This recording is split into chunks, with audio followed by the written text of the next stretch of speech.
avy ianareo nombany ndraiky fitahiana ray solova ny fanjakana izay voavoatra ho anareo hatr'izay naharinan'izao tontolo izao. Mateo 5:7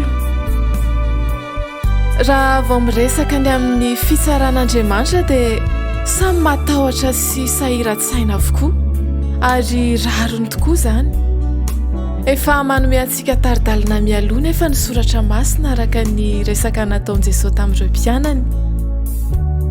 Rehefa ho avy amin'ny voninahitra mampanjaka azy ny zanak'olona sady hotron'ny anjely rehetra dia hipetraka eo amin'ny seza fiandrianany mamirapiratra ary angoniny eo anatrehany zanak'olona ny firenena rehetra dia anavaka ny olona ho rotota ny zanak'olona tahaka ny mpiandry manavaka ny ondry amin'ny osy ary dia izao no lazain'ny mpanjaka amin'izay eo ankavanany.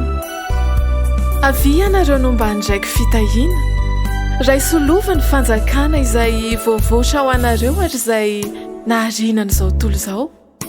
Fa nona aho dia nomenareo hanina, nangetaheta aho dia nomenareo hosotrony, ny vahiny aho dia nampiatra anonareo, tsy nitafy aho dia notafianareo, narary aho dia nokarakarainareo, tany amponjo aho dia novanginareo.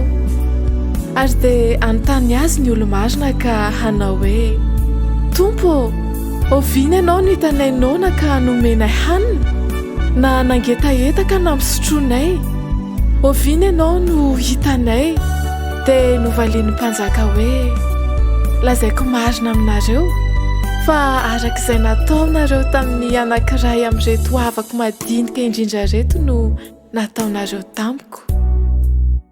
Zava-dehibe ambaran'ny soratra masina amintsika eto ny fanaovana ny sitrapon'Andriamanitra. Ny fitiavana an'Andriamanitra dia mila seho amin'ny fanohanana ny hafa. Ny finoanan'i Kristy dia mila seho amin'ny fanampiana ny mila vonjy.